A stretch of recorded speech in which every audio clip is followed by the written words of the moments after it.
कैसा है जनाब का, क्या ख्याल है आपका, तुम तो मचल गए हो,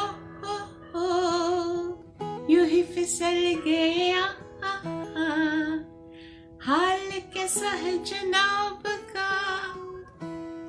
Hi guys, Archana here. Welcome to season 2 treat from Archie Radha just for you. Guys, किसी ने भी पूछा hi how are you, I am fine fantastic, what about you, और की हाल चंगा जी, कैसे हो, बढ़िया, कशी आहेस, मस्त। और फिर गेम शो का दूसरा जवाब मजा माँ के सिवा मुझे बिल्कुल पता नहीं है। अगर आपको पता हो तो जरूर बता दीजिएगा। जो भी सवाल ऐसे पूछे जाते हैं हम हमेशा अच्छे ही जवाब देते हैं, शायद हम थोड़ा झूठ बोलते हैं। तो welcome to new episode of treat by Archi Radha just for you. कोई हमें मिलते हैं तो नमस्कार वगैरह करके हम उनका हालचाल पूछ लेते हैं, उनके स्वास्थ्य के बारे में पूछ लेते हैं, because health is on priority list, always always always and it will be। and health, स्वास्थ्य, स्वस्थ रहना यानी क्या होता है, इसकी व्याख्या आयुर्वेद में इतनी सुंदर तरीके से और इतनी इंक्लूसिवली की गई है। आज हम उसके बारे में थोड़ी सी बात करेंगे। सुश्रुत संहिता के अनुसार यहाँ स्वास्थ्य, आप स्वस्थ कैसे हो, उसमें सम धातु, सम अग्नि, सम वात और आपकी मल क्रिया सुचारू रूप से होती है और आपके आत्मा, इंद्रिय और मन प्रसन्न होते हैं, तब आप स्वस्थ होते हैं। इतना इंक्लूसिव डेफिनेशन आपको और कहीं नहीं मिलेगा, क्योंकि शारीरिक स्वास्थ्य में मन, आत्मा, इंद्रियों का स्वास्थ्य बहुत अहम माना गया है। That is very important. Now we will turn to first line of the definition. कि पहले लाइन में हमने बताया कि समवात, समवात, सम धातु, समदोष, सॉरी, समदोष, सम धातु, सम अग्नि। ये समदोष क्या होते हैं? आपने ऋग्वेद में बाकी भगवान नहीं है। ऋग्वेद में इंद्र है, चंद्रमा है, सूर्य देवता है, और इन तीनों से अपना संबंध किस तरह से है? इंद्र है जो वात से संबंधित है, सूर्य है जो पित्त से संबंधित है, और जो चंद्रमा है वो कफ से संबंधित है। ये ट्रिनिटी है जो बॉडी में उपस्थित है। It is existed in our body। वात, पित्त, कफ, ये तीन दोष माने जाते हैं। इनको दोष क्यों कहा जाता है? जब ये इम्बैलेंस होते हैं तो रोग धारण करते हैं, इसीलिए उनको दोष बोला गया है। तो ये सब बैलेंस स्टेट में होते हैं तो समदोष कहते हैं। ये हुआ समदोष। ये सम अग्नि क्या बात है? अग्नि कितनी प्रकार की होती है?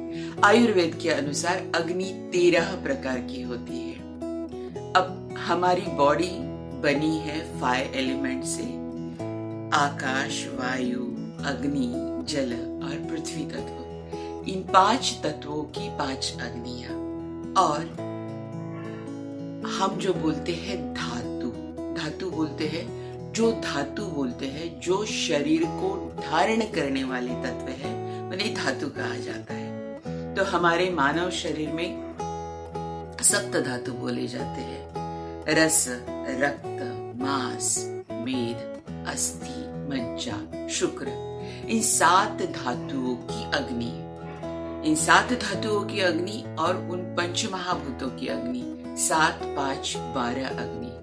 और इन सबसे अहम जो अग्नि होती है, जिससे हम जीवित रहते हैं और जिससे हम धरातल में जो भी कुछ हमारे लिए है वो कंज्यूम करते हैं और इन 7 धातुओं में तब्दील करते हैं, वो है जठराग्नि। मेरे गुरुजी कहा करते थे, रोटी से ज्यादा भूख अहम है, बिस्तर से ज्यादा नींद अहम है। बहुत महत्वपूर्ण बातें हैं शारीरिक स्वास्थ्य के लिए।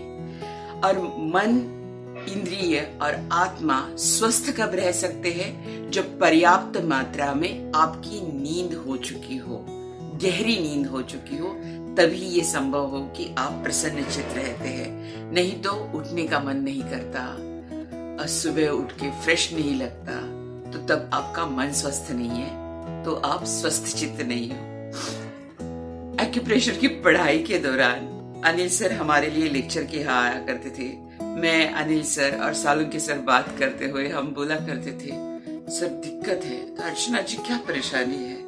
तो बोली, जब से ये पढ़ाई करने लगे हैं, जो कोई सामने आता है सर पेशेंट सा लगने लगता है, पता नहीं। अनिल सर थोड़ा सा मुस्कुराए हमेशा की तरह और बोले, हाँ होता है, शुरू शुरू में बहुत तकलीफ होती है, लेकिन इससे हमारा डायग्नोस पुख्ता होता जाता है। और सही बात है, क्योंकि डायग्नोस बहुत इंपॉर्टेंट बात है। आप जब प्रॉपर डायग्नोस करते हैं तो ही आप प्रॉपर ट्रीटमेंट दे सकते हैं। ये दोनों अहम बातें हैं स्वास्थ्य के लिए। आयुर्वेद में जो मैंने 13 अग्नि बताई, इसमें जठराग्नि बहुत इंपॉर्टेंट है, क्योंकि इसी अग्नि पे वो सारी अग्नि, क्योंकि वो जठराग्नि आपकी प्रदीप्त नहीं रहेगी, वो अच्छी नहीं रहेगी, तो बाकी सभी की अग्नि बिगड़ जाएगी। आपकी प्रकृति खराब होने लगेगी, वीकनेस सी महसूस हो जाएगी। कभी आपको लगता है उठते हो तो सर भारी भारी सा रहता है, उठने का मन नहीं करता है, बहुत बार ऐसी चीजें होती है, तो इसे हम स्वस्थ नहीं बोला करते। जब आप जाग जाओ तो ऐसे झट से पता लगा, अरे मैं चलूं, उठूं, कुछ कर दूं, ये मन में तमन्ना जागनी चाहिए। जितने आप फ्रेश होके उठेंगे, आप स्वस्थ हैं, आपकी मलक्रिया सुचारू रूप से होती है, आप स्वस्थ हैं और एक सीढ़ी चढ़ गए। और अगर आपने कुछ खा लिया, खान पान पे ही अपना बहुत सारा हेल्थ निर्भर करता है, और खान पान के साथ मन स्वास्थ्य पर। What we think we become, that is a statement we 1000 बार फेंक देते हैं व्हाट्सएप के जरिए एक दूसरे पर, बट लेकिन ये बात सच में बहुत इंपॉर्टेंट है। जो आप सोचते हो, उस सोच का बहुत सारा असर हेल्थ पे पड़ जाता है। कभी आपको जरा भी लगे, नहीं यार आज ठीक नहीं लग रहा है, 10वें मिनट में और आपको ज्यादा खराब लगने लगा, उसके आधे घंटे के बाद आपको बहुत ज्यादा खराब लगने लगा, नहीं आज यार बहुत गंदा दिन जाने वाला है। You predict, you prejudge yourself, you are very judgmental. We all are very judgmental in this case, actually. तो जब आप फ्रेश होके उठते हो, आपकी नींद गहरी होती है, आपको भूख प्यास अच्छी तरह से लगती है और आप उतना ही खाते हैं जरूरत के अनुसार, तब ये स्वास्थ्य की कुंजी होती है। ये पहली महत्वपूर्ण सीढ़ी है स्वास्थ्य के लिए। तो दिस इज टोटल हेल्थ के बारे में इतनी इंक्लूसिव डेफिनेशन आयुर्वेद में की गई है हजारों वर्षों पहले। तो ये बात यम नियम में शौच में भी बताई गई थी, जो बहुत अहम थी। और शौच में काया वाचा मन तीनों बातों को इंक्लूड किया था महर्षि पतंजलि ने। इसीलिए मैं हर बार कहती हूँ यम नियम से हम स्टार्ट करेंगे, यम नियम, don't skip them. So guys, आपको अगर ये इंफॉर्मेशन अच्छी लगी हो, आप खुद को जानना सीख लोगे, आप खुद को परखना सीख लोगे, क्या मैं स्वस्थ हूँ? तो what's wrong with me? Start thinking. When you think on yourself, you will spend time with yourself. That is very important, because health पहली सीढ़ी है. जब हेल्थ अच्छी नहीं रहेगी तो हम कुछ नहीं कर पाएंगे. That's why take care till next week. Bye bye for now. And take care of people around you. All are very important, very precious. क्या देख रहे हो? कभी कुछ कहती है, कभी कुछ कहती है, जरा नजर को संभालना. Bye bye for now. Take care.